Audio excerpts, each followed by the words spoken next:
कि कैसे last time जो भगवान कृष्ण जो हैं जो उनका वो प्रकट हो गए और प्रकट होने के बाद जो है वसुदेव जो है उन्हें गोकुल में पहुंचा कर आते हैं और आते वक्त साथ में जो है वो वहां से एक कन्या को लेके आते हैं। और हमने यहाँ तक देखा था जब वासुदेव जो है वो कन्या को लेके आते हैं, लेके आने के बाद जो सब दरवाजे गेट और सब उनके हाथ की जो बेड़ियां हैं सब खुली हुई थी, कुछ भी लॉक नहीं था। वे जैसे ही एंट्री कर रहे थे वो यमुना पार करके आ गए, हालांकि बारिश शुरू थी लेकिन यमुना माता ने जो है उनको जगह दे दी, साइड हो गई और यमुना नदी के बीच में से जो है वसुदेव जी वो कन्या को लेकर मथुरा में वो जेल के पास आ गए। जैसे जेल के पास आ जाते हैं और अंदर जाते हैं, जेल के अंदर जाते हैं, जैसे एक दरवाजा जो है वो क्रॉस करते हैं, जैसे वो आगे जाते हैं पीछे से दरवाजा बंद होता है। ऐसे एक एक दरवाजा जो है बंद होते होते होते जो है होते जा रहा है और अंत में जो है जहाँ पर देवकी है वहां पर वो आ जाते हैं। आने के बाद जो है तुरंत दरवाजा बंद हो जाता है और उनके हाथ में पैर में जो है बेड़ियां आ जाती हैं। और जैसे ही बेड़ियां आ जाती है तो क्या होता है, जो कन्या है, हालांकि पुत्र नहीं था, अभी कौन था, कन्या थी, कन्या का क्रंदन करने का आवाज आ गया। और जैसे ही क्रंदन करने का आवाज आता है तो जो द्वारपाल है वो जाग जाते हैं, क्योंकि जो अभी पहला गेट है वहां का द्वारपाल तो ऑलरेडी जाग गया था, क्योंकि ये योग माया का जो प्रभाव था उसके कारण सभी द्वारपाल जो है वो सो गए थे। लेकिन अभी क्या हो रहा है, वापस आ गए और वापस आने के बाद जो है एक एक द्वारपाल जो है वो जाग गए। और जैसे ही इधर शिशु का क्रंदन हो गया, क्रंदन होते ही सभी के सभी जितने द्वारपाल थे सभी के सभी उठ गए, वो जाग गए। और जैसे उन्होंने देखा कि जो देवकी है उनके पास एक शिशु जो है वो क्रंदन कर रहा है या रो रहा है, ये देखते ही जो है वो दौड़ते दौड़ते जो है वो चले गए कंस के पास और कंस को बताने लगे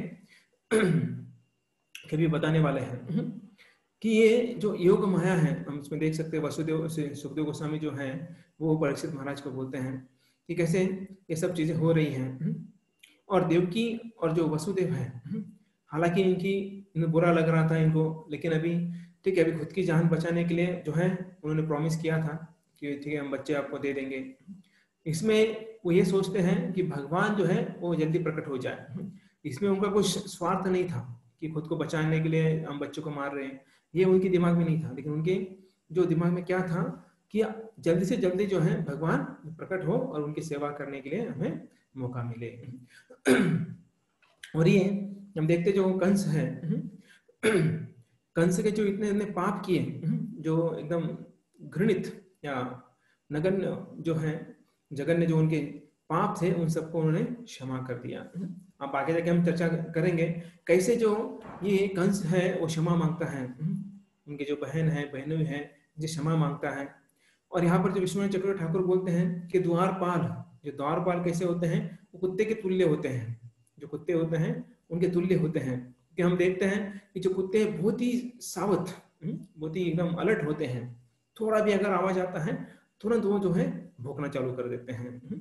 तो ऐसे यहाँ पर विश्वनाथ चक्रवर्ती ठाकुर बोल रहे हैं कि जैसे नवजात शिशु का क्रंदन का आवाज आ गया तो तुरंत जो है द्वारपाल जाग गए और वो तुरंत जो है कहाँ चले गए, अपने मालिक के पास चले गए।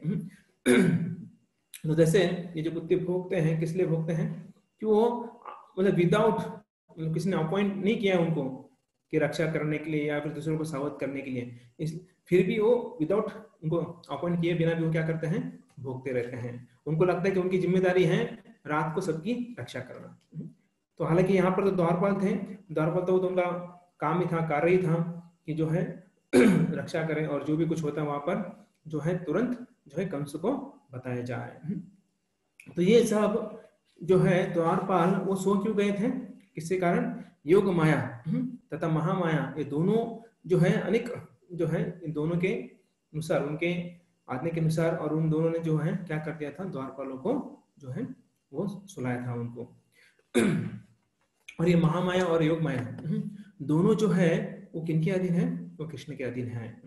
अगर हम भगवान को शरण जाते हैं तो हमें जो है महामाया कभी तकलीफ नहीं देगी, और योग माया तो ऑलरेडी अच्छा ही है। अगर योग माया में हम उनके अधीन जाते हैं, क्योंकि जो लीलाएं होती हैं ज्यादातर, तो वो जो है योग माया जो है वहां पर उन्हें हेल्प करती हैं कृष्ण को, जो अलग अलग सेवा है उनकी। और इवन जो महामाया भी है वो भी जो है कृष्ण को मदद करती है। तो कैसे मदद करती है महामाया? महामाया जो है हमको, जो बद्ध जीवात्मा है हम सब, तो हमको शुद्ध कर कर जो है वो भगवान के पास भेजती है। तो ये महामाया का सेवा है। और योग माया क्या करती है? जो लीलाएं होती हैं, भगवान की लीलाएं होती हैं, वहां पर जो है हमारी आइडेंटिटी जो है हमको भुला देती है, रियल आइडेंटिटी। जैसे यशोदा माता है, अगर एग्जांपल लेंगे, तो यशोदा माई जो है वो भूल जाती है कि कृष्ण भगवान है, तो कृष्ण को डांटती हैं, बोलती हैं। तो ये सब जो है ये कैसे होता है कि जो योग माया जो है उनका जो चेतना है उनको कवर कर देती है। अगर यशोदा माता को पता चलता है कि अरे ये कृष्ण है, भगवान है कृष्ण, तो यशोदा माता कभी उनको डांटेगी नहीं, उनको बोलेगी नहीं।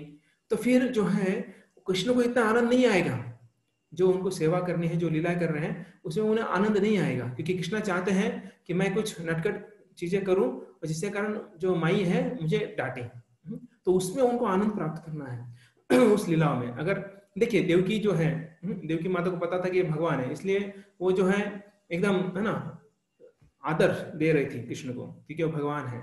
लेकिन यशोदा माई को जो है उनको पता नहीं था भगवान, इसलिए वो जो है वो उनको एकदम नॉर्मल एक माँ की तरह, और माँ को पता होता है बच्चों के लिए क्या सही है क्या गलत है, तो वो वैसा ट्रीट करती थी। इवन चैतन्य महाप्रभु की लीला में अगर हम देखेंगे, इवन चैतन्य महाप्रभु जो है बचपन में एक बार है ना मिट्टी खा रहे थे, तो तब जो है सची माता उनको डांट रही थी, बोली अच्छा नहीं है, ये तुम ब्राह्मण हो, हम लोग ब्राह्मण है, तो ब्राह्मण के लिए ऐसी जगह पर बैठकर मिट्टी खाना अच्छा नहीं है, या फिर ऐसे कार्य जो है। और एक बार जो है जो पपीज होते हैं ना, कुत्ते जो पिल्ले होते हैं, तो उनको जो पकड़ कर लेके आए थे चैतन्य महाप्रभु, निमाई छोटे, तब भी बोले कि ये अच्छा कार्य नहीं है, उनको डांटने लगे। अगर जो सची माता को पता चलता है कि ये भगवान है तो डांटती नहीं? डांटती। तो लेकिन भगवान जो है इस लीला में आते हैं तो लीला का आस्वादन करने आते हैं, तब जो है योग माया जो है उनको कवर कर देती है, जो बाकी भक्त हैं उनको कवर कर देती हैं, और इसके कारण उनको पता नहीं चलता कि जो भगवान भगवान है, तो उनको एक ऑर्डिनरी या फिर अपने बच्चे के समान वो ट्रीट करते हैं। इवन बाकी भी जैसे अलग अलग रस में, शांत रस में, दास्य रस में तो पता चल ही जाता है कि भगवान है, इवन माधुर्य रस में भी, तो सब बाकी की अलग अलग जो रस है उसमें भगवान जो है अलग अलग प्रकार का जो है वो रस आस्वादन करते हैं। अगर वीर्य रस में अगर देखेंगे, जो हिरण्यकशिप, हिरण्याक्ष है, रावण है, कुंभकर्ण है, अगर इनको पता चलता है कि ये भगवान है, और वो कभी लड़ाई नहीं करेंगे। वही जय विजय, जय विजय जो है वो वैकुंठ द्वार पर द्वारपाल है, तो वो कभी लड़ाई नहीं करेंगे भगवान के साथ, बोलेंगे नहीं नहीं भगवान के साथ थोड़ी लड़ाई करेंगे, थोड़ी मारामारी करेंगे भगवान के साथ।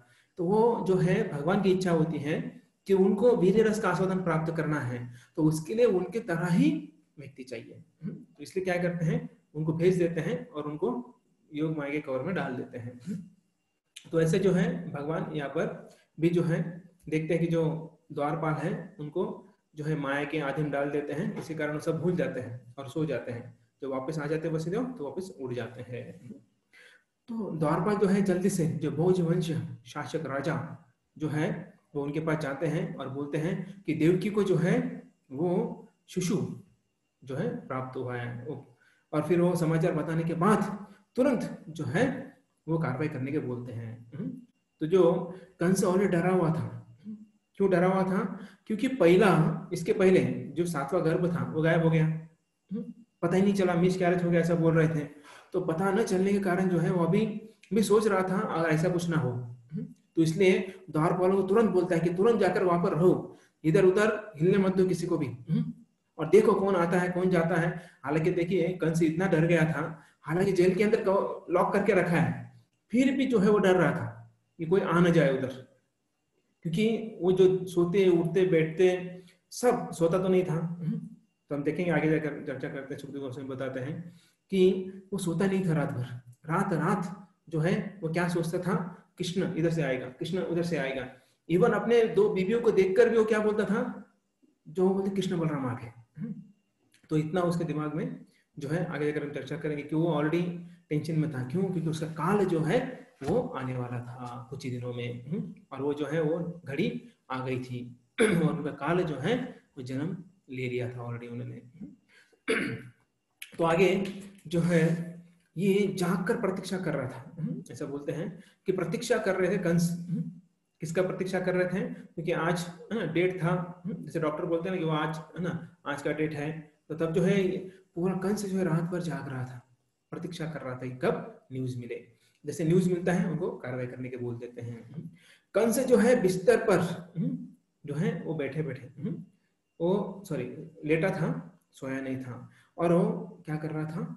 वो राह देख रहा था कि मेरा काल जो है उसका जन्म होने वाला है। सोचिए कैसा, वो क्या विचार कर रहा था। उसको पता है कि मेरा मृत्यु किसके हाथ से होने वाला है, वो अभी जन्म लेने वाला है। और ऐसा अगर हमें पता चलता है, हम सो पाएंगे क्या? हमारा काल आने वाला है, हमारा मृत्यु जो आने वाला है, और हमको बोलेंगे आप है ना एसी लगा दिया है, उसके बाद डंडों को गति जो पूरा एकदम कंफर्टेबल दिया है आपको, सब कुछ दिया है, और आपको बोले आप सो जाओ। लेकिन आज रात को ना आपका काल आने वाला है। कितने लोग सो पाएंगे? भक्त होने के बावजूद भी जो है हम डरेंगे, बोलेंगे काल काल आ जाएगा। कृष्ण आते तो बात अलग है, लेकिन काल आ रहा है तो कृष्ण आएंगे तभी भी हम सोएंगे नहीं, और अभी काल आ रहा है वो सुनकर भी हम सोएंगे नहीं। वैसे जो है कंस यहाँ पर सो नहीं रहा है। तलपात मतलब बिस्तर से, तो तलपात यहाँ पर लिखते सुखदेव गोस्वामी, तलपात तूर्णम उत्थाय। तो ये बिस्तर से तूर्णम उत्थाय तुरंत उड़ जाता है और बैठ जाता है उठकर। वो सोया नहीं है, जैसे ही जो द्वारपाल आते हैं तो तुरंत उठकर बैठ जाता है। बोले क्या हुआ, बताओ क्या हुआ? बोले हाँ वो शिशु का क्रंदन का आवाज आ रहा है। तो फिर वो जो है वो सोचता है कि मेरा काल आ गया है और उसने जन्म ले लिया है। और जब अभी जो उसके बाल जो है पूरे बिखरे थे, क्योंकि अभी डेटा है तो मुकुट नहीं था, या फिर बाल जो है बांधे नहीं थे, तो वो जो है बिखरे बाल जो है वो देकर तुरंत उठ गया और इनको बोल दिया कि तुम लोग जो है जाकर उधर तुरंत जो है अरेंजमेंट करो, किसी को वहां पर जाने मत दो और किसी को बाहर आने मत दो। तो ये कंस जो है वो सोच रहा था कि मेरा काल प्रकट हो गया है और इसका मुझे जो है अभी वध करना है। तभी ये काल, तो भगवान का दूसरा नाम है काल। तो जब अर्जुन पूछते हैं, जब विराट रूप जब कृष्ण में उससे पूछते हैं कि आप कौन है, जब विराट रूप दिखाते हैं तो तब अर्जुन पूछते हैं कृष्ण को आप कौन है, तो कृष्ण बोलते हैं कि मैं साक्षात काल हूं। तो ये प्रकृति का नियम है। तो प्रकृति का नियम क्या है? जब अवांछित रीति से जनसंख्या बढ़ जाती है तब काल प्रकट हो जाता है। देखिए तब जो है हम कृष्ण जब आए थे तब भी अवांछित जो है संतानें बढ़ गई थी। वीड्स हमने देखा भगवत हम जब चर्चा कर रहे थे, तो जो अवांछित जो संतानें हैं वो बढ़ गई थी, अधर्म उनके कारण अधर्म फैलता है। जब वांछित संतानें नहीं होती हैं तो उनके ऊपर संस्कार अच्छे नहीं होते हैं। जब संस्कार अच्छे नहीं होते हैं तो कार्य भी अच्छे नहीं करते हैं, तो उनको बोलते हैं अवांछित संतानें। और वो लोग जो है अधर्म फैलाते हैं, तो अधर्म फैलाने के कारण जो है धर्म की जो है ग्लानि होने लगती है। और जो ऐसी तरह से जो अवांछित तरह से जब जनसंख्या वृद्धि हो जाती है तब भगवान जो है प्रकट हो जाते हैं। अरे भगवान जो है किस रूप में प्रकट हो जाते हैं, ये भी महत्वपूर्ण है। तो प्रभुपाद बहुत अच्छी तरह से लिखते हैं कि भगवान जो है युद्ध, महामारी, तो ऐसे जो अलग अलग प्रकार है इससे जो है भगवान प्रकट हो जाते हैं। जो समस्याएं होती है, सुनामी होती है या भूकंप होता है या फिर युद्ध होता है। अभी बहुत लोग चर्चा कर रहे हैं कि युद्ध हो सकता है, चाइना और अमेरिका, भारत और पाकिस्तान का युद्ध हो सकता है, ऐसा चर्चा चल रहा है। लेकिन महामारी तो ऑलरेडी आ गई है, जो कोरोना नाम की महामारी है वो भी आ गई है। तो इसके पीछे क्या कारण है? प्रभुपाद देखो, प्रभुपाद आज नहीं बता रहे, प्रभुपाद बहुत सालों पहले ऑलरेडी लिखा है उन्होंने कि जब ऐसा कुछ होता है, अवांछित संतानें ज्यादा हो जाती है तब महामारी आ जाती है। और अभी क्या आई है? अभी हम सब किसका सामना कर रहे हैं? महामारी का सामना कर रहे हैं। इसका मतलब क्या है कि अवांछित संतानें ज्यादा बढ़ गई है और इसके कारण जो है वो सफाया करते हैं, जो काल है कोरोना के रूप में अभी आ गए हैं। तो ऐसे जो है यहाँ पर प्रभुपाद इसके बारे में बताते हैं। और ऐसे समय जो है जो नास्तिक लोग हैं, जो भगवान के ऊपर विश्वास नहीं रखते हैं, वो लोग जो है चर्च में जाते हैं, मस्जिद में जाते हैं, मंदिर में जाते हैं। अगर सब कुछ बंद है तो घर में बैठ के जो है वो क्या करते हैं? भगवान का स्मरण करते हैं, भगवान की भक्ति करने का प्रयास करते हैं। हालांकि नास्तिक लोग हैं, हालांकि नास्तिक लोग हैं, लेकिन क्या करने का प्रयास कर रहे हैं, ये भक्ति करने का प्रयास कर रहे हैं। तो ऐसा ये सब लोग जो है यहाँ पर काल प्रकट हो रहा हुआ है, और जब ऐसा कुछ हो जाता है तो भगवान के प्रति, भगवान के शरण आकर वो कृपा मांगते रहते हैं कि भगवान बचाओ। तो ऐसे समय जो है तो ये लोग नास्तिक के आस्तिक बन जाते हैं, लेकिन टेम्पररी। जो लोग कल तक भगवान को नहीं मान रहे थे, आज भगवान को मान रहे हैं। लेकिन जब भगवान जो है काल के रूप में आते हैं तो सब कुछ हार लेते हैं। काल मतलब मृत्यु।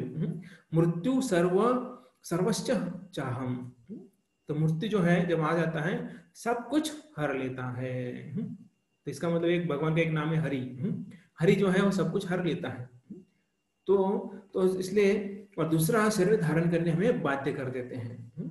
तथा देहांतर प्राप्तिस, पहले क्या है, मृत्यु जब आता है तो हमसे सब कुछ छीन लिया जाता है, हम कुछ रोक नहीं सकते, कुछ छुपा नहीं सकते हैं, सब कुछ जो है वो काल, जो मृत्यु है वो लेके जाता है। और उसके बाद हमें क्या होता है, दूसरा शरीर प्राप्त होता है। तथा देहांतर प्राप्ति, इस मतलब हमें दूसरा शरीर प्राप्त हो जाता है। वो नास्तिक हो, आस्तिक हो, कोई भी हो, वो भक्त क्यों ना हो, जब मृत्यु आ जाता है, अगर पूरी भक्ति नहीं हुई है तो उसे दूसरा जन्म दिया जाता है, दूसरा देह जो है उसे दिया जाता है।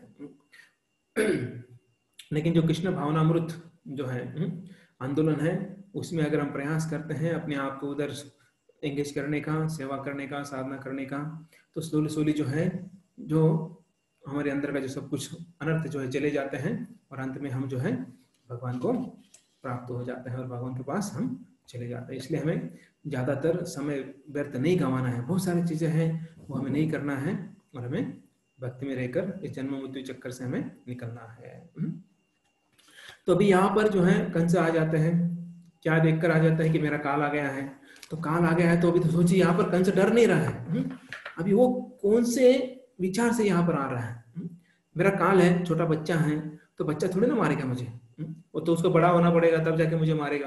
तो कंस अभी क्या कर रहे हैं, तो प्रभुपाद बोलते हैं ना, best way to defend is attack, मतलब खुद को रक्षा करना है तो उसका बेस्ट तरीका क्या है, तुरंत अटैक करो। जैसे सांप आता है, अभी हम सांप हमारे सामने आए तो हम राह नहीं देखेंगे, सांप कब हमारे ऊपर हमला करेगा, हम राह देखते कैसा नहीं देखते, तुरंत लकड़ी लेते हैं उसको मारते हैं। क्यों? क्योंकि अगर वो काटा तो हम जिंदा नहीं रहेंगे उसको मारने के लिए, बराबर है। तो ऐसे ही यहाँ पर जो है कंस जो है उसके दिमाग में आ गया है कि बोले बाद में पता नहीं ये अभी मार सकता है, बाद में मार सकता है, क्यों वेट करने का, इसे अभी ही खत्म कर देते हैं। तो इसलिए वो जो है, जो कंस वहां पर आ गया था। जब ऐसा आता है तब जो है देवकी जो असहाय है, जो अबला है, और ये देवकी जो है कंस से विनती करती है, ये मेरे बड़े भाई, ये भैया, तुम्हारा कल्याण हो। अभी देखिए यहाँ पर, अभी देखिए एक क्षत्रिय जो क्षत्रानी है वो कैसे बात करती है। तो ये क्षत्रिय जो है बहुत ही, मतलब देखो उनको दाव पेच जो राजनीतिज्ञ होता है, राजनीति होती है, इसके बारे में जो है पता चल जाता है, क्योंकि घर में राजकारण होता है ना। तो ऐसे समय जो है इन लोगों को पता चल जाता है देखकर, या फिर उनको सिखाते भी हैं। तो यहाँ पर भी जो देवकी है वो क्षत्रानी थी, और क्षत्रानी होने के कारण जो है वो कंस से कैसे बात करती है, विनती करती है, बोलते मेरे भाई तुम्हारा कल्याण हो, तुम इस बालिका को मत मारो, तो मत मारो, मैं तुम्हें प्रॉमिस करती हूँ कि तुम्हारी ये बहू बनेगी, तुम्हारी बेटी की पत्नी बनेगी। तो इसलिए जो है ये तुम्हें शोभा नहीं देता है कि एक छोटी कन्या, एक छोटी बालिका का वध करना जो है ये तुम्हें शोभा नहीं देता है। देखिए कैसे बोलती हैं, पहले तो बोलती कि तुम्हारा कल्याण हो। सोचिए, हालांकि अब तक 6 बच्चों को मार चुका है, अगर ऐसा कोई 6 बच्चों को मारता है तो कोई भी स्त्री गुस्सा हो जाएगी, उसे श्राप देगी, ठीक है। लेकिन यहाँ पर जो है ये देवकी जो है क्या बोलती है कि आपका कल्याण हो, तुम्हारा कल्याण हो, और मैं तुम्हें ये मेरी पुत्र जो है तुम्हारे पुत्र वधु के रूप में मैं देना चाहती हूँ, बनेगी आज फिक्स, आज हम जो है फिक्स कर देते हैं कि आगे जाकर ये मेरी पुत्री तुम्हारी पुत्र वधु बन जाएगी। और ये भी बोलती है कि तुम्हें शोभा नहीं देता है किसी कन्या का वध करना। देखिए कैसा बोल रही है, पहले उनका गुणगान करती हैं, उसके बाद उनको लोभ देती हैं, और अंत में क्या बोलती हैं, शोभा नहीं देता है। तीनों चीजें एक साथ आई है, इतना कोई कर पाएगा? कोई अगर सामने कोई राक्षस आ जाता है तो वो जो है हमें क्षति पहुंचाने वाला है, हमें मारने वाला है, हमारे बच्चों को मारने वाला है। तो ऐसे समय हम इतनी अच्छी बात तो नहीं करेंगे उनके साथ, है ना। एक तो डर के मारे भाग जाएंगे, नहीं तो मुंह वो खड़े रहेंगे हम लोग, पूरा शरीर कांप रहा होगा, मुख से एक बात भी नहीं निकलेगी। लेकिन यहाँ पर देवकी देखिए क्यों ऐसा कर रही है, क्योंकि इसको ऑलरेडी ट्रेनिंग मिली है, शतरानी है, इससे कारण ऐसा बात कर पा रही है। तो ऑलरेडी वो बोल रही है कि देखिए यहाँ पर हम एक देख सकते हैं देवकी का एक गुण यहाँ पर देख सकते हैं। तो देवकी का जो पुत्र है कृष्ण जो है वो कहाँ गए हैं, वो गोकुल गए हैं। तो अभी क्या टेंशन है उनको, उनका पुत्र तो सेफ है ना।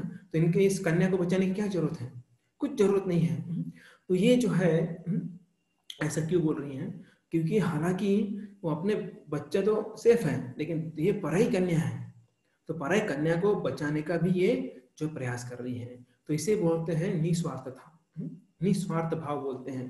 अगर ये भाव, हालांकि देखिए पुत्र उनका बचा हुआ है, और अगर इनको पुत्र को दे दिया तो इनको भी टेंशन नहीं है, लेकिन फिर भी यथाशक्ति जो है यहाँ पर देवकी ट्राई कर रही है कि पराई कन्या को बचाना है। तो हमें भी ऐसा देखना है, हमें भी जो भक्ति में आते हैं तो हमें भी जो है ऐसा सेल्फलेस या फिर निस्वार्थ भाव से हमें जो है क्या करना है, भगवान की सेवा करना है, भक्तों की सेवा करना है। हमें कभी भी कुछ अपेक्षा नहीं रखना है। हमको सेवा कर रहे हैं या कुछ भक्ति कर रहे हैं तो हमें अपेक्षा नहीं करना है कि नहीं मैं ऐसा कर रहा हूँ तो ऐसा होना चाहिए, ये नहीं तो ये होना चाहिए, मैंने ये किया तो वो मिलना चाहिए। तो ऐसी अपेक्षा जो है हमें बिल्कुल नहीं करनी चाहिए। क्यों नहीं करनी चाहिए, फिर वो तो बिजनेस हो गया। जब ध्रुव महाराज जो है, ध्रुव महाराज जब तपस्या करते हैं, तपस्या करने के बाद जो है जब भगवान जो है प्रकट हो जाते हैं, प्रसन्न हो जाते हैं, तब भगवान बोलते हैं कि ये ध्रुव महाराज, ये ध्रुव महाराज नहीं थे तब, ध्रुव तो मुझे मांगो, जो चाहिए मांगो। तो ध्रुव क्या बोलते हैं, ध्रुव बोलते हैं कि मैं बिजनेसमैन नहीं हूँ कि मैंने जो है भक्ति किया इसलिए मैं जो है आपसे कुछ मांगू। तो वो नहीं मांगते, लेकिन भगवान दे देते हैं, बिना मांगे दे देते हैं।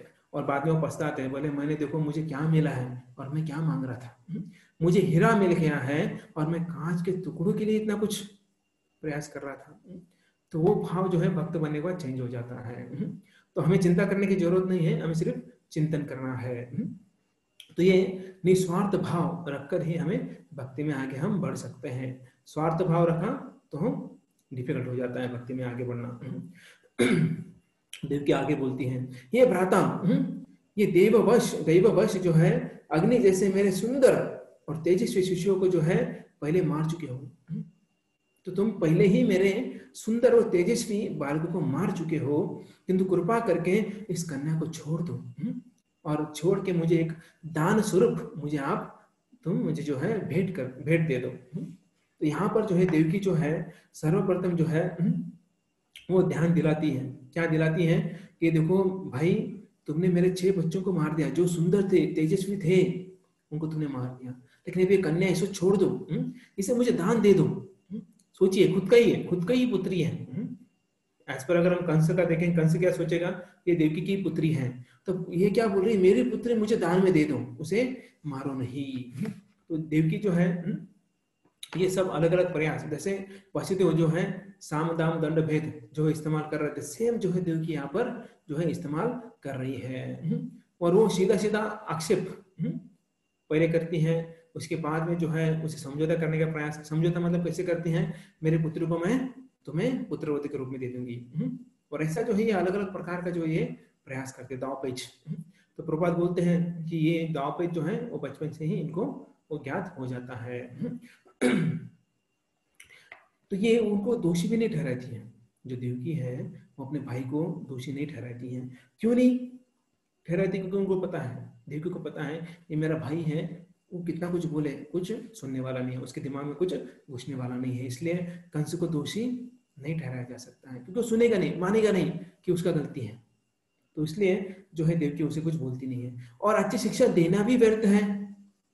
इसको अगर देवकी समझाती है, भाई देख ये अच्छा नहीं है, ये पाप है, अगर मनु संहिता के अनुसार अगर बताया जाए तो ये भी गलत है, लेकिन देवकी सोचती है उपदेशो ही मूर्खानाम प्रकोपायन शांतये।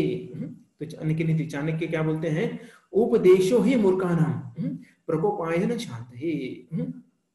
तो जो मूर्ख व्यक्ति होता है वो क्या करता है, वो जब उनको उपदेश दिया जाता है तो वो प्रकोपाय प्रकोप करते हैं, क्रोधित हो जाते हैं।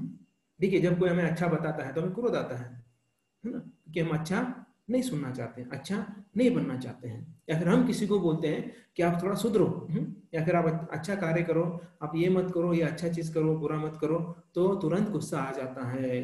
तो ये कौन होते हैं, ये मूर्ख होते हैं। तो जाने के बोलते हैं उपदेशो ही मूर्खानां प्रकोपाय न शांति। तो ऐसे जो है क्रूर व्यक्ति जो है, सॉरी जो मूर्ख व्यक्ति है उन्हें क्रोध आ जाता है जब हम उन्हें कुछ अच्छा बताते हैं।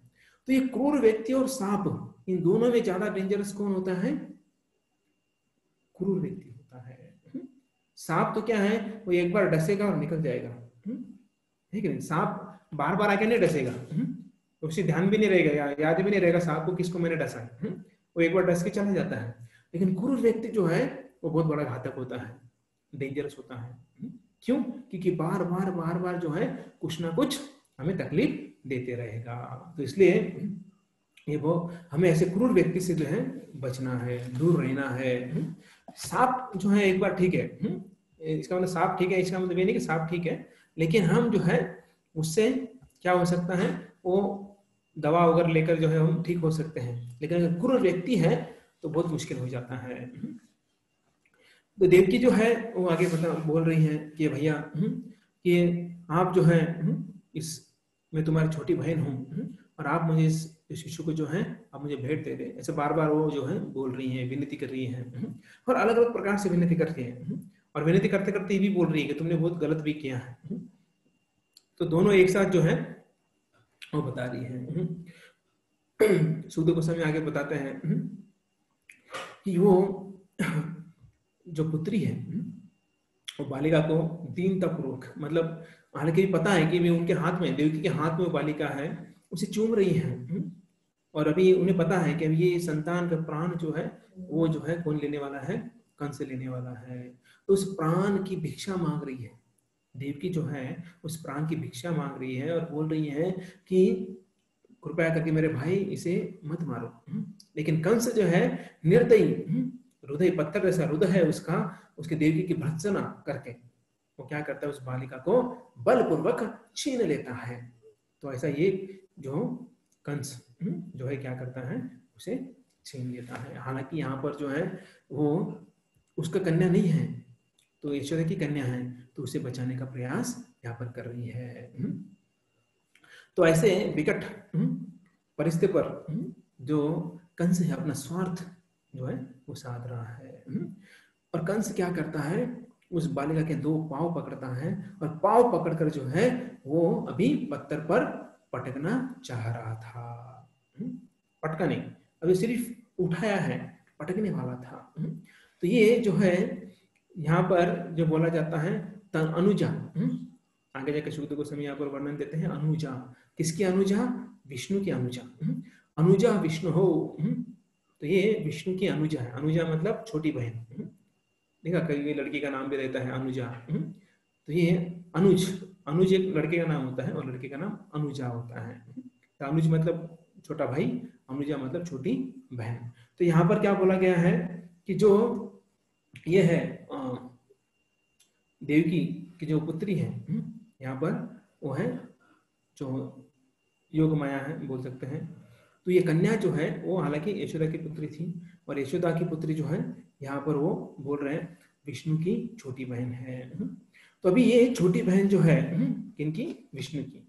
तो जैसे ही जो कंस जो है अभी उठाकर छोड़ने ही वाला था, पटकने ही वाला था, तो उसके हाथ से छूट कर जो है वो प्रकट हो जाती है और वो छोटी बालिका बड़ी रूप में प्रकट हो जाती है। और कितनी भुजाओं में, अष्ट भुजाओं के साथ जो है वो छोटी बालिका प्रकट हो जाती है। और ये छोटी बालिका का इसलिए प्रभुपाद यहाँ पर बोलते हैं कि ये छोटी बालिका जो है वो विष्णु की छोटी बहन है। कैसे, क्योंकि जो योग माया है वो जो है यशोदा की कन्या बनकर यशोदा के गर्भ से जो है जन्म लिया है, इसलिए वो जो है छोटी बहन है। तो ये अभी ये छोटी बड़ी हो जाती है तुरंत। किस रूप में बड़ी बन जाती है, दुर्गा के रूप में बड़ी बन जाती है। तो ये दुर्गा वहां पर वर्णन देते हैं कि कैसे दुर्गा जो है फूल की मालाओं से सुशोभित थी। दुर्गा के गले में जो है मालाएं थे फूलों की। उसके बाद चंदन का लेप जो है वो पहनाया था, जो लगाया था, और सुंदर वस्त्र जो है पहने थे, और साथों साथ जो है पूरे अलंकृत अलग अलग रत्न से जड़ित आभूषणों से युक्त थी। जैसे आपने अभी कल गौरी महालक्ष्मी कल कल था, आज 2-3 दिन थे, तो उनको सजाया जाता है घर में अलग अलग है ना कपड़ों से, अच्छे श्रृंगार किया जाता है। तो यहाँ पर दुर्गा देवी जो है वो भी जो है पूरा रत्न जड़ित उनके आभूषण थे, सुंदर वस्त्र थे, और उसके हाथों में तो देखिए क्या क्या था, अष्टभुजा थी, मतलब 8 हाथ थे। तो एक हाथ में धनुष, दूसरे में त्रिशूल, तीसरे में बाण, चौथे में ढाल, पांचवें में तलवार, छठवें में शंख, सातवें में चक्र और 8वें में गदा धारण की हुई थी। तो अष्टभुजा, तो 8 के 8 हाथों में जो है अलग अलग जो है आयुध थे। तो ये सब जो है, और ये जब प्रकट हो गई तो आकाश में जो चानर है, बाद में जो गंधर्व है, वो जो तरह तरह के भेंट जो है देकर उनकी प्रशंसा और पूजा कर रहे थे। तो अभी दुर्गा देवी क्या बोलती है, वो देखिए अभी क्या बोलती है। तो बोलती है, मूर्ख कंस, मुझे मारने से तुझे क्या मिलेगा? तेरा जन्मजात शत्रु तथा वध करने वाला भगवान अन्यत्र कहीं जन्म ले चुका है, अतः तू व्यर्थ ही अन्य बालकों का वध मत कर। ये कौन बोलती है? दुर्गा देवी बोलती है। सोचिए, अष्टभुजा है लेकिन मुंह एक ही है, और वो आकाश में है। और ये देखकर जो है, अभी ये देखकर तो ऑलरेडी इसका दिमाग चकरा गया हुआ है, क्योंकि आज तक 6 को उसने वध कर दिया, लेकिन ऐसा कभी हुआ नहीं, हाथ से निकल गया छोटा बालक और बड़ा बन गया तुरंत। और वो क्या बोल रही है कि ये मूर्ख, तुझे मारने वाला कहीं और जन्म गया, ऑलरेडी वो जन्म ले चुका है, तो तू क्या है अभी फालतू में टाइम वेस्ट मत कर, व्यर्थ अन्य बालकों की हत्या मत कर। ऐसा जो है यहाँ पर दुर्गा देवी बोलती है। सोचिए, वो रात भर सोया नहीं क्यों नहीं सोया? कि मेरा काल जन्मा है, अभी मैं काल को मार कर मैं अभी क्या हो जाऊंगा? निवांत, मतलब शांत या टेंशन फ्री हो जाऊंगा। लेकिन जब ये ऐसा करने आता है तो क्या हो जाता है कि वो हाथ से छूटकर वो बालिका बोलती है कि तुझे मारने वाला काल जो है वो कहीं और जन्मा है। मतलब इतने साल जो मेहनत किया कहाँ चला गया? पानी में चला गया। क्यों? क्योंकि जो काल को मारने का प्लान था, इतने साल वेट किया, इतना अत्याचार किया, इतने बहन और बहनों को तकलीफ दिया, वो सब वेस्ट हो गया। क्योंकि अंतिम रिजल्ट क्या आया? कुछ नहीं आया। वो जो है कहीं और जन्मा है। तो ऐसा ये दुर्गा जो है जो उनको बोल दिए, तो आगे जाके सूत्र गोस्वामी दुर्गा देवी के बारे में बताते हैं। अलग अलग ऑलरेडी हम डिस्कस किए हैं कैसे अलग अलग जगह पर अलग अलग नाम होते हैं दुर्गा देवी के। अभी कंस को आश्चर्य लगा कि दुर्गा देवी के शब्द सुनकर कंस परम विस्मित हो गया, आश्चर्यचकित हो गया कि ऐसे कैसे हो गया। और ऐसा सोचकर देखिए, लेकिन इतना होने के बाद उसका दिमाग थोड़ा शांत हो गया। बोले ठीक है, तुरंत शांत हो गया। और वो क्या कहाँ गया? अपने सिस्टर और जीजाजी के पास चला गया, मतलब बहन और बहनों के पास चले गए। बहनों कौन थे? वसुदेव, और उनके जो बहन है देवकी, उनके पास गए और उनके भेड़िया जो है वो निकाल दिए। तो देखिए ये जो है, अभी कंस को आश्चर्य कैसे हुआ वो भी एक इधर प्रॉपर लिखते हैं। आश्चर्य कौन किस चीज का आश्चर्य हुआ? कि वो सोच रहे थे कि दुर्गा देवी वो कैसे देवकी की कन्या निकली। ऑब्वियसली देवकी तो मानव है, और भला दुर्गा देवी जो है उसकी पुत्र कैसे हो सकती है? ये पहला आश्चर्य था। और ये देवकी की 8वीं संतान कन्या कैसे हो सकती है? ये दूसरा आश्चर्य था। क्योंकि जो आकाशवाणी हुई थी उसमें क्या था कि 8वां संतान मारेगा, एक्चुअली पुत्र नहीं लिखा था, 8वां संतान मारेगा। अभी संतान मारेगा तो कंस क्या सोचेगा? लड़की थोड़ी ना मारेगी, लड़का ही मारेगा। तो लेकिन यहाँ पर तो 8वीं लड़की होगी, 8वां पुत्र नहीं हुआ। तो ये पहला आश्चर्य। दूसरा आश्चर्य था कि एक मानव है देवकी, और ये मानव के जो गर्भ से जो देवी कैसे निकली, दुर्गा देवी कैसे निकली। तो ये जो है ऐसा, ये दो उसको आश्चर्य यहाँ पर लगने लगी। तो आगे जो है कंस जो है वो थोड़ा पछताने लगा। देखिए असुर है, ज्ञानी है, लेकिन अभी यहाँ पर पछताना भी लगा है वो। क्यों? वो बोल रहा है हाय हाय क्या हो गया मेरे बहन, मेरे बोलता है जो सिस्टर है, जीजाजी है, उनको बोल रहे हैं कि सचमुच मैं राक्षस हूँ, मैं नरभक्षी हूँ, मैं पापी हूँ। मैंने जो है आपके सभी शिष्यों को मार कर खाया है, क्योंकि मुझे जो है, मुझे ऐसा लगा कि तुम्हारे जो तुमसे जो उत्पन्न पुत्र हैं वो मुझे मार डालेंगे। इस डर के कारण मैंने तुम्हारे सभी शिष्यों का क्या कर दिया, मर्डर कर दिया, उन्हें वध कर दिया उनका। तो ये हालांकि देखा जाए जो ऐसा प्रभुपाद लिखते हैं, जो राक्षस होते हैं वो खुद के ही पुत्रों को खा जाते हैं। जैसे सांप होता है, तो सांप भी क्या करता है, खुद के ही पिल्लों को खा जाता है। इवन ये हम देखते सुअर भी हैं, वो भी क्या करते हैं, अपने जो है बच्चों को खा जाता है। आजकल तो माताएं भी जो है अपने शिशुओं को गर्भ में खा जाती है, खा जाती मतलब उनका क्या करती है, वो अबॉर्शन कर देती है। और प्रभुपाद लिखते कब, देखिए कुछ सालों पहले, कितने सालों पहले, 50-60 सालों पहले लिखते हैं प्रभुपाद कि लोग जो भ्रूण है, भ्रूण मतलब जो गर्भ है, जो फीटस है, उस फीटस को लोग बड़े बड़े चाव से खाते हैं। अब इंडिया में पता नहीं, लेकिन बाकी देशों में कुछ कुछ जगह पर खाते हैं। तो सोचिए मतलब कितने यहाँ पर ऐसा क्यों बोल रहे हैं, क्योंकि जो कंस है वो खुद बोल रहा है कि मैं बहुत पापी हूँ, मैंने तुम्हारे शिशुओं को मार दिया। तो इसलिए प्रभुपाद यहाँ पर ऐसा लिखते हैं। और ये कलयुग आगे बढ़ने वाला है, बहुत सारी चीजें हम देख सकते हैं। तो प्राणियों को तो खाते ही हैं, आगे जाकर आदमी को भी खाते हैं। जैसे मैंने बताया था कि अमेरिका में ये अलाउड हो गया है अभी। क्या अलाउड हो गया? मनुष्य का मांस तो लोग अभी खा सकते हैं। तो ऐसा, और ऑफिशियली एक दुकान भी खुल गई है उसकी। तो ऐसा जो है ये चल रहा है, कलयुग का जो बढ़ रहा है। कंस पछतावा कर रहा है और आगे बोल रहा है कि मैं दयाविहीन तथा क्रूर होने के कारण जो है मेरे सारे संबंधियों तथा मित्रों का परित्याग कर दिया, मैंने ब्राह्मणों का वध कर दिया है, व्यक्ति के समान नहीं हूं, मैं एक राक्षस हूँ, पता नहीं मुझे मृत्यु के बाद मैं कहाँ जाऊंगा, कौन से नरक में जाऊंगा। ऐसा जो है पछतावा कर रहा है। देखिए कंस जो है पछतावा कर रहा है। भी आप कोई बोलेगा अरे ऐसे कैसे, जो बिल्ली है ना, 100 चूहे खाकर हज को चली, ऐसा बोलते हैं। तो ऐसे इतने सारे को हत्या कर दी और अभी जो है वो क्या कर रहा है, पश्चाताप कर रहा है। ये गलत ही हुआ ना एक तरीके से। और बोलने लगा कि मैं कभी कभी ना केवल मनुष्य झूठ बोलते हैं, अभी तो विधाता जो है वो भी झूठ बोलता है।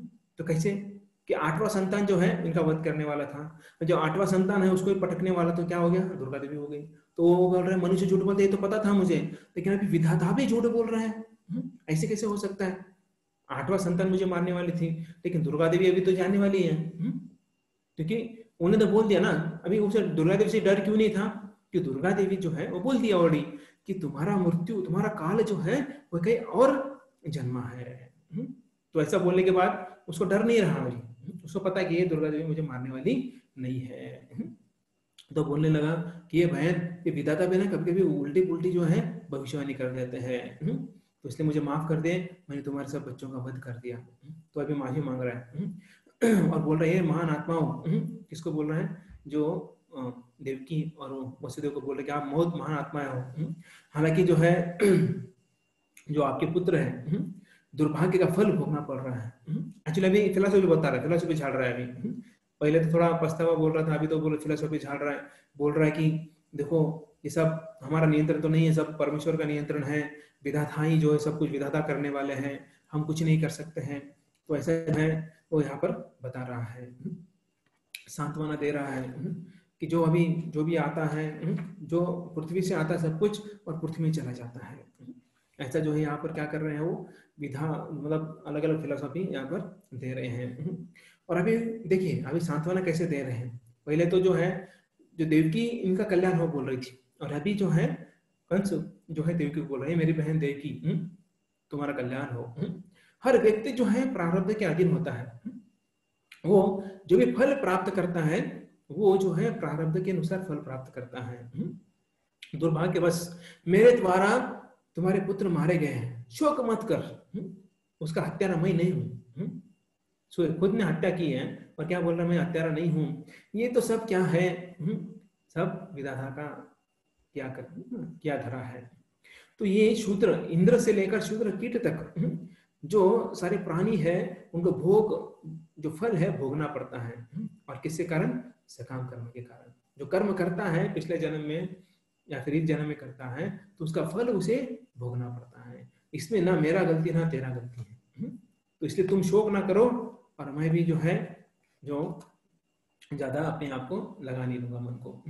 तो ऐसा जो है यहाँ पर प्रभुपाद लिखते हैं कि हालांकि जो अपने जीवन में कष्ट आता है या सुख आता है वो जो है उसका असली कारण जो है वो हमारा कर्म है। हम जो कार्य करते हैं उसके अनुसार जो है हमें ये सुख और दुख आता है। या कभी कभी ऐसा भी होता है जो व्यक्ति खून भी कर देता है किसी का, तो उसके पीछे भी जिसका खून हुआ है उसका कुछ तो कर्म है, उसके कारण वो होता है। तो हमारे जीवन में हमें देखना है कभी कभी दुख आता है, कभी सुख आता है, कभी कोई तकलीफ देता है या हम किसी को तकलीफ देते हैं, तो ये मतलब जानबूझ के नहीं देना है। नहीं तो बोला अरे मैं तो अभी है ना किसी को मारा और बोले तो आपका कर्म है, मेरे थोड़ी गलती है ना। एक पागल व्यक्ति था, वो क्या करता था लोगों को मार देता था। और जब कोर्ट में लेके गए बोले वो मेरे अंदर परमात्मा है ना, वो बोलते थे मुझे मारने के लिए, वो मार दिया मैंने। तो ऐसे भी लोग रहते हैं। तो ऐसा नहीं है, मतलब जानबूझकर जो है हमें गलत कार्य नहीं करना है।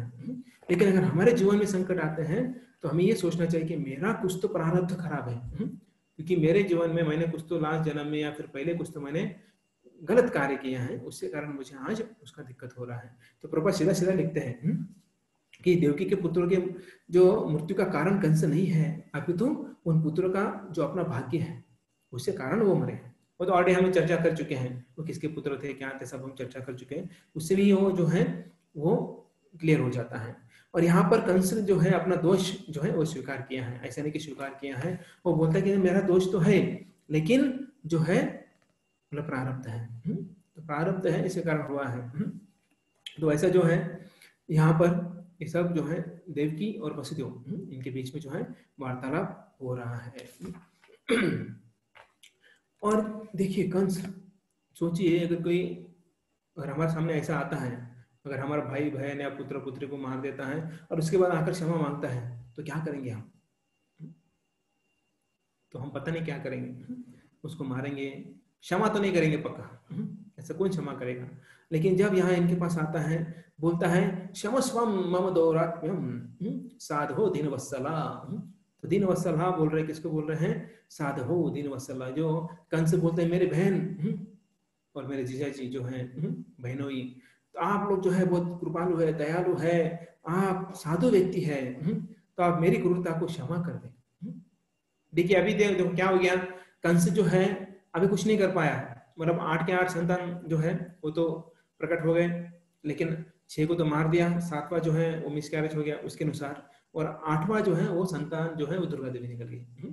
तो अभी तो हाथ में कुछ बचा नहीं, तो सोचा अभी जो है अभी तो इतना कुछ मैंने किया लेकिन कुछ नहीं हुआ, तो बेटर अभी क्षमा मांग दे और रिलेशन थोड़ा अच्छा करने का जो है प्रयास करते हैं। और इतना नहीं हो, जाकर चरणों में गिर गया, देवकी के चरणों में गिरकर जो है ये सब माफी मांगने लगा, याचना करने लगा कि मुझे बहन मुझे माफ कर दे। हालांकि देवकी छोटी थी, कंस से ये छोटी थी, फिर भी जो है वो वहां जाकर जो है उनके पैरों पर गिरकर जो है वो क्षमा मांगने लगा। हालांकि इसको भी करेज चाहिए, हिम्मत चाहिए। जब गलती होती है ना, गलती होने के बाद जाकर क्षमा मांगना, उसके लिए भी जो है हमारे अंदर वो करेज चाहिए, वो क्षमता चाहिए, उतना डेयरिंग नहीं, उतना डेयरिंग चाहिए कि तभी जाके हम किसी की क्षमा मांग सकते हैं। और हम क्षमा क्यों नहीं मांगते? क्योंकि हमारे अंदर अहंकार होता है, ईगो होता है, उसके कारण हम क्षमा मांग नहीं पाते हैं। तो देखिए हालांकि इतना जघन्य जो है अपराध किया है कंस ने, इतना और क्रूर है, राक्षस है, फिर भी जो है वो जाकर क्षमा मांग रहा है, पैरों पे गिर गया है। यहाँ पर सीधा बोलते पादो शाल, तो पादो मतलब वो चरणों पर जो है वो गिर गया। तो ऐसा जो है कंस जो है उसका कंप्लीट बिहेवियर बदल गया है यहाँ पर।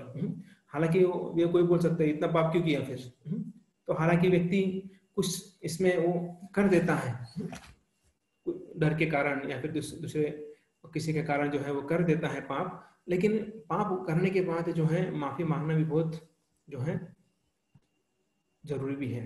अगर हम कुछ कर देते हैं तो माफी मांग लेना चाहिए, अन्यथा क्या होगा फिर हम और करते रहेंगे और करते रहेंगे और एक दिन हम नरक में चले जाएंगे। और अभी ये जब देखते हैं, देवकी ने देखा कि उसका भाई पूर्व निर्धारित घटनाओं की व्याख्या करते हुए वास्तव में पश्चाताप कर रहा है, तो उसका सारा क्रोध चला जाता है। देखिए बहन जो है, देखिए कोई स्त्री, कोई माँ, उसके सब के सब 8 के 8 बच्चे जो हैं, मोस्टली 6 देखेंगे हम लोग, तो 6 ही मारे गए हैं। तो 6 बच्चों को मार दिया इस व्यक्ति ने, और उस व्यक्ति के ऊपर जो क्रोध था वो चला गया। तो ये वासुदेव भी जो है क्रोध से मुक्त हो गए, और वो जो है हंसकर कंस से बात करने लगे। देखिए इसके बहुत बड़ा हृदय लगता है ना, बोलते ना बड़ा हृदय वाला चाहिए। इतना कुछ होने के बावजूद भी जो है वो माफ कर देते हैं, और माफ कर बोलते हैं कि ये महापुरुष कंस, केवल अज्ञान के प्रभाव के ही कारण मनुष्य भौतिक देह तथा अभिमान स्वीकार करता है। किसके कारण? अज्ञान के कारण। और अज्ञान क्या है कि जो हम समझते नहीं है कि हम कौन है, हम आत्मा है, भगवान के अंश है।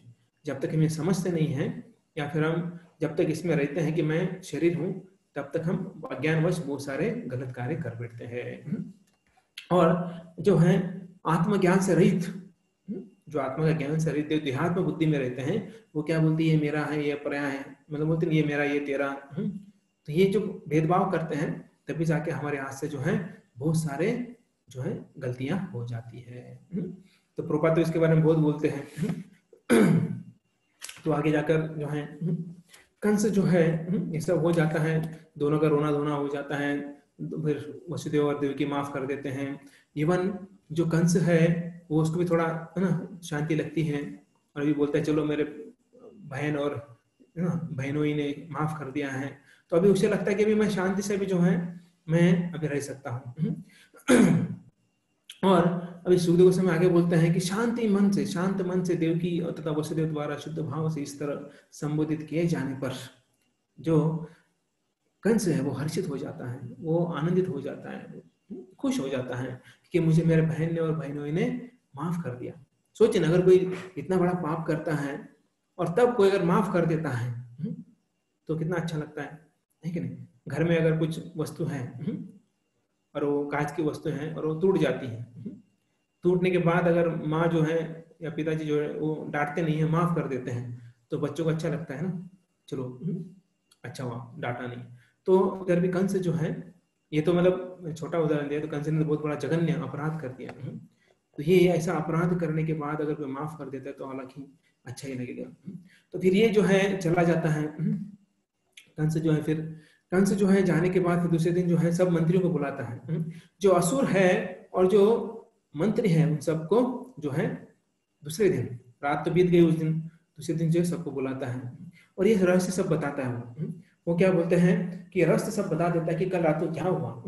दुर्गा देवी सर्वभूतेषु निद्रा रूपेण समास्थित। वो बोलते हैं कि ये जो है रात को जो है दुर्गा देवी जो है वो आ गई, और वो सब पता है उसने, कि उसको पता नहीं था कृष्ण क्या है क्या नहीं, लेकिन दुर्गा देवी के बारे में पता चल गया था कि बोले मुझे लगा 8वां पुत्र रहेगा जो मुझे मारने वाला है, लेकिन वो तो नहीं आया, लेकिन वो कन्या आई, उसको उठाने का प्रयास किया, मारने का प्रयास किया, तो दुर्गा देवी बन गई। ये सब किसको बता रहा है? सब अपने असुर मित्र को बता रहा है, जो मंत्रीगण थे उनको बता रहा है। और ये फिर बताने के बाद उनसे सलाह पूछ रहा है कि अभी ये क्या करे, अभी मैं क्या करूं, अभी क्या करना चाहिए। जो आकाशवाणी हुई थी उसमें तो लिखा था कि जो मेरा 8वां जो है जो संतान है वो जो है मुझे मारेगा। तो ऐसा बोलने के बाद जो है अभी मैं क्या करूं, अभी 8वां संतान जो है तो दुर्गा देवी निकल गई, वो तो चली गई और बोल के चली गई कि कहीं दूसरी जगह पर जो है तुम्हारा काल जन्म लिया है, अभी क्या करना चाहिए मुझे।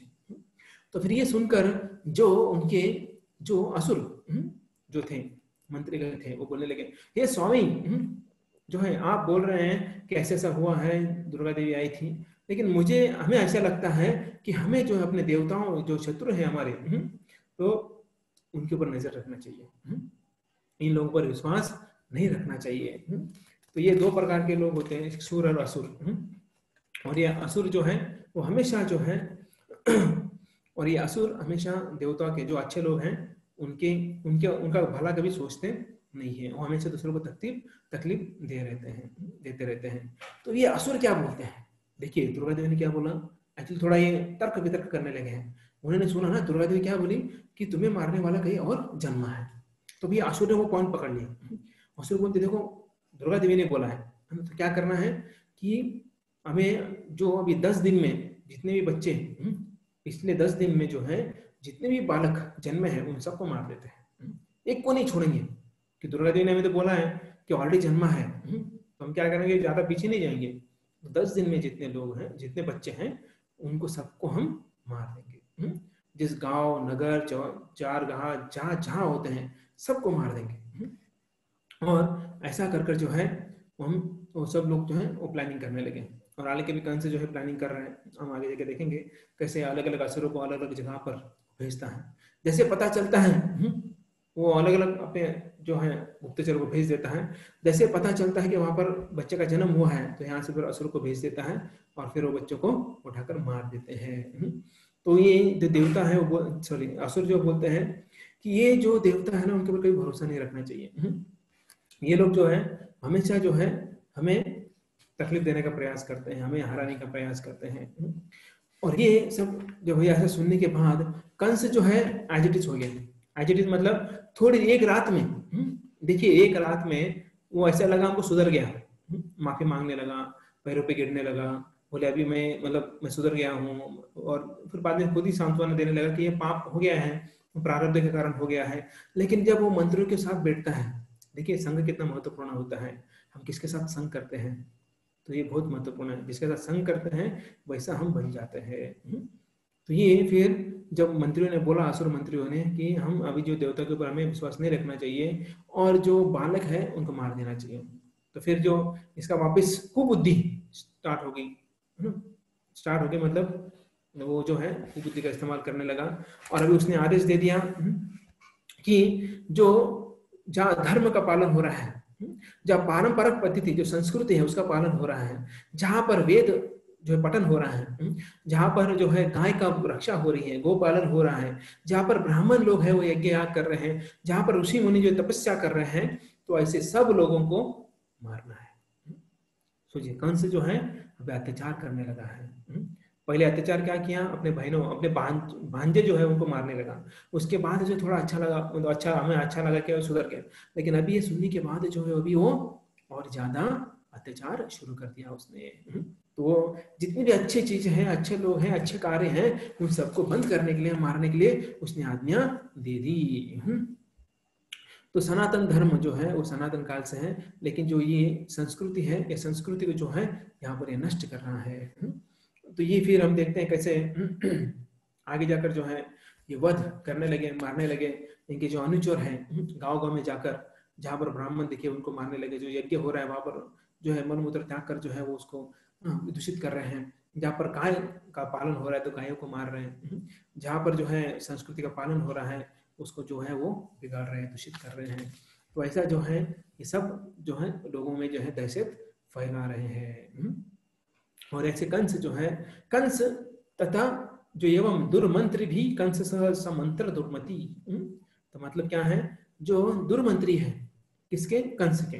कंस तो ऑलरेडी दुष्ट है, तो उसके साथ भी कुछ दुष्ट मंत्री थे, वो मिलकर और उसके साथ साथ जो है उनकी बुद्धि भी दुर्मति, मति भी दुष्ट हो गई थी।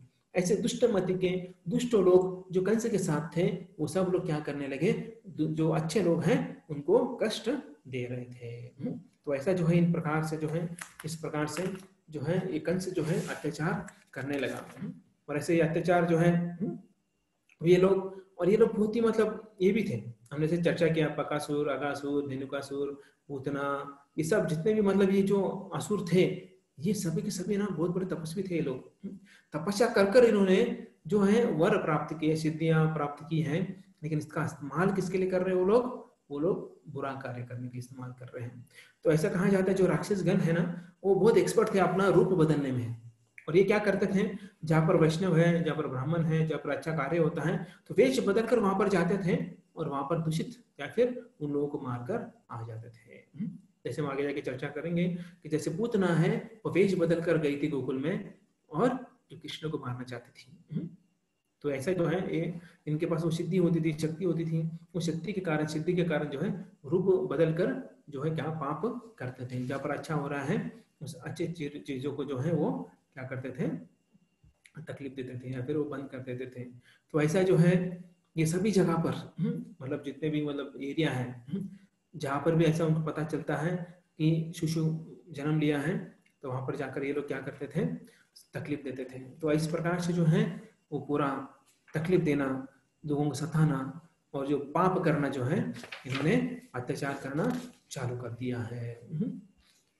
तो आगे जाकर हम देखेंगे कि जो नंद महाराज और वसुदेव की भेंट होती है, और उस भेंट के बाद तो उसके बाद जो है जो पूतना वध जो है होता है, तो मोस्टली हम कल देखेंगे जो वसुदेव और जो नंद महाराज है इनका भेंट होता है, और उसके बाद जो है पूतना वध कैसे होता है वो देखेंगे। मतलब ये बाल लीलाएं जो हैं, कृष्ण के बाल लीलाएं जो हैं, उसका वर्णन हम जो है कल से प्रारंभ करेंगे। तो यहाँ पर हम विराम देंगे। हरे कृष्ण।